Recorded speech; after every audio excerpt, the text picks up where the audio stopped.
Baik, bersama saya di sini Adrianus Damanik. Pada kesempatan kali ini saya mewawancarai Profesor Sri Yudawati Cahyarini dari Pusat Riset Iklim dan Atmosfer. Beliau ini adalah salah satu punggawa terdepan dari bidang penelitian paleoklimat, terutama di coral research di Indonesia. Bidang yang mungkin masih jarang digeluti oleh perempuan. Nah, dalam kesempatan kali ini saya ingin bertanya kepada Prof. Yuda, kita dalam konteks sebagai periset, kira-kira bagaimana tindakan kita untuk menunjukkan kesiapan diri kita dalam hal bela negara. Kira-kira begitu, Prof. Dalam konsep saya itu sebagai periset itu kan apa ya, eh, kita harus memiliki pertama curiosity dan eh, kreativitas, dan juga kita harus memiliki inovasi. Nah, semua itu tujuannya adalah utamanya untuk mengembangkan ilmu pengetahuan.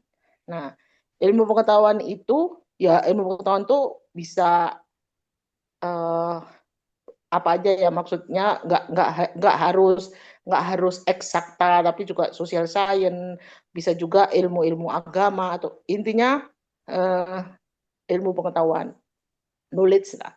Nah, kalau mengembang kita memiliki ilmu yang apa ya, yang mumpuni istilahnya, apa itu dalam bahasa Indonesianya.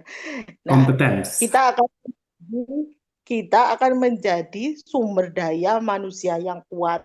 Saya yakin orang yang punya ilmu pengetahuan yang tinggi, nah, itu tuh akan lebih fight, juga akan lebih tahan banting daripada orang yang tidak memiliki ilmu. Ya, itulah pentingnya uh, kita sebagai periset bisa berkontribusi mengembangkan ilmu pengetahuan itu. Utamanya kan sebagai periset kan itu. Jadi kontribusinya ya besar, menurut saya besar sekali terhadap bela negara, karena kontribusi kita itu berkontribusi dalam pembentukan sumber daya manusia Indonesia tercinta yang kuat, tangguh, memiliki kreativitas tinggi, inovasi tinggi, dan tentu juga ber apa moral Pancasila, dan juga taat kepada agama juga pasti. Ya, Mungkin baik. itu. Ya, oke. Terima kasih banyak, Prof. Yuda, untuk waktu dan insight-nya yang sangat bermanfaat. Semoga kita periset-periset bisa mengembangkan ilmu pengetahuan kita dan berkontribusi lagi lebih untuk negara Indonesia dalam rangka cinta tanah air dan bela negara kita. Terima kasih, Prof. Ya, Makanya nah, itu ceritanya di Cina itu apa, kabur dulu aja deh. Nah, itu jargon kayak gitu di kita malah banyak.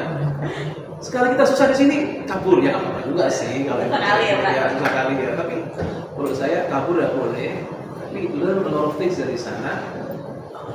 Terus dari sesuatu, kalau researcher ya, kalau kita ya, ya apa sesuatu yang memang baik di sana, terus kita berpikir ya, nah contoh nih, pengembangan acara nggak kenal ya, KTC nih, rapper mineral ya.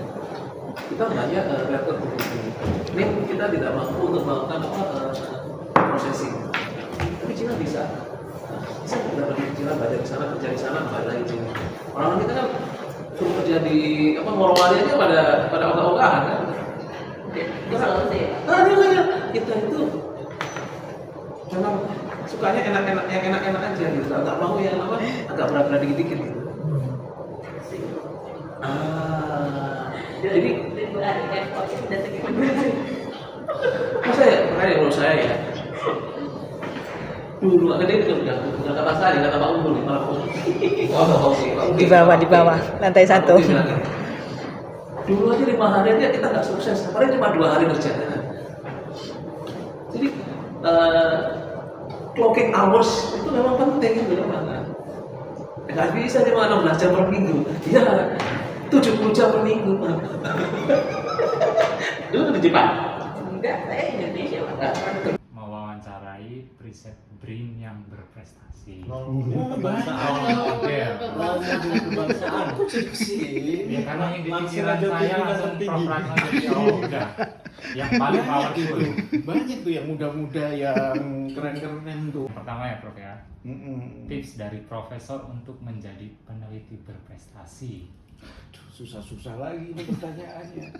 Tapi menurut saya yang pertama ruh dulu ya. Ruh sebagai periset peneliti itu yang harus kita tumbuhkan gitu.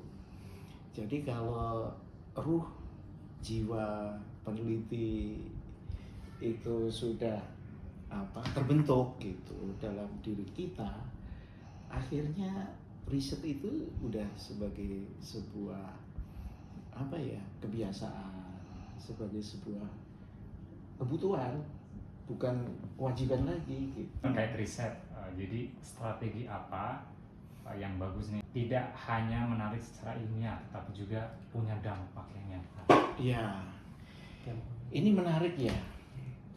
Bicara dampak riset ini nggak mudah juga, terutama kita di Indonesia ya, yang katanya riset kita juga masih belum dibandingkan negara lain gitu ya.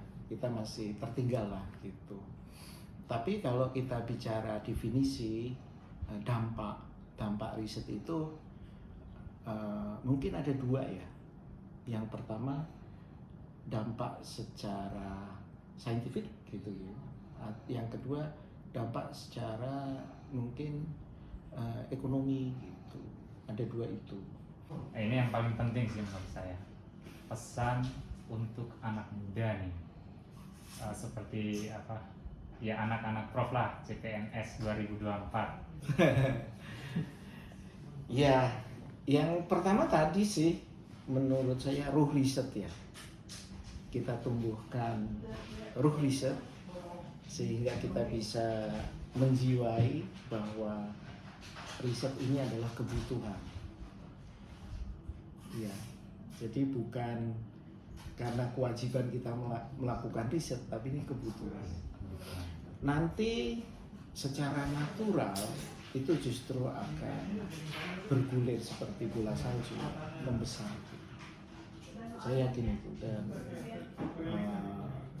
ya dalam 3 tahun terakhir juga saya melihat perkembangan teman-teman, terutama yang muda-muda di sini luar biasa sih ini ya, dari sisi output risetnya ya. Dan itu kan kelihatan ketika di Collect DOR ini naik terus gitu, dari tahun ke tahun. Saya kira itu. Baik, bersama saya Feni Mahara. Kali ini saya berkesempatan untuk mewawancarai Bapak Dr. Andri Frediansyah, peneliti di Pusat Riset Teknologi dan Proses Pangan BRIN, sekaligus juga salah satu ilmuwan Indonesia yang masuk daftar 2% ilmuwan paling berpengaruh di dunia. Wah, keren sekali Pak. Terima kasih sudah bersedia hadir Pak. Baik, langsung saja yang ingin saya tanyakan, menurut Bapak, bagaimana riset dan inovasi bisa menjadi bentuk bela negara?